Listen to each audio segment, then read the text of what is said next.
Videoma hoş geldiniz. Bugün uzun zamandır yapmayı çok istediğim ve ihtiyacım olan eskiz defteri yapacağım. Şu an marangoz atölyesindeyiz. Ölçülerini videomun başındaki defterin ölçüleri üzerinden biraz daha büyük olacak şekilde ayarlayacağım. Bu defteri aynı zamanda sulu boya içinde kullanmak istiyorum. Bu yüzden elimdeki 35'e 50 sulu boya yapraklarıyla yapacağım. İkişerli gruplar haline getiriyorum. Yaprakların tek tarafı dokulu olduğu için ve eskiz olarak iki yaprağı da kullanabilmek için düz tarafı düz tarafa denk getirmeye çalışacağım. Aynı hizaya getirip sıkıştırmanız gerek ve kendimizce dikeceğimiz yerlere işaret noktası veriyoruz ve tek tek deliyoruz.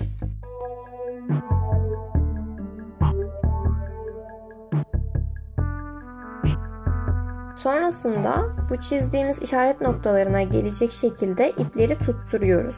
Bunu bir kitaplık rafında yapabilirsiniz. Dikmek için bir yöntem yok aslında. Amacımız hizaladığımız ipleri tutturmak ve gevşek olmamasına dikkat ediyoruz.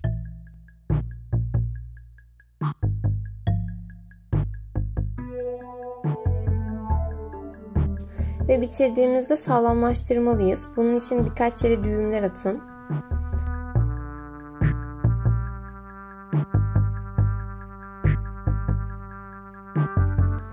Diksem de bir kez daha silikonla kaplamak istiyorum bu kısmı. Elimde kullanmadığım bir klasör vardı. Kapağı için bu boyutta kestim. Sanırım beyaz kısmını dışta kullanacağım. Elimde artık giymediğim bu polar pijamayı kesiyoruz kapağımızı kaplamak için.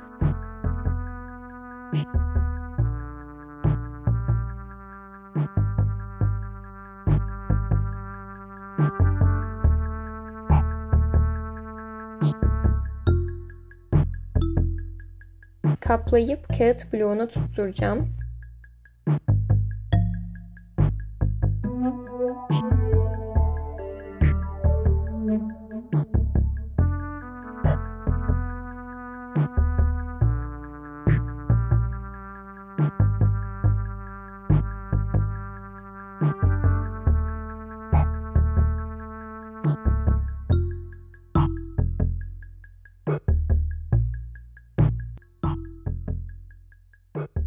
Köşeli olması hoşuma gitmiyor. Bu şekilde hizalayıp oval hale getiriyorum ve defterimiz hazır.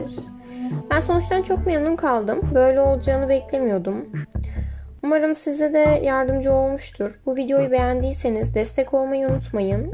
Instagram'daki sanat sayfama beklerim. Bir sonraki videoda görüşmek üzere.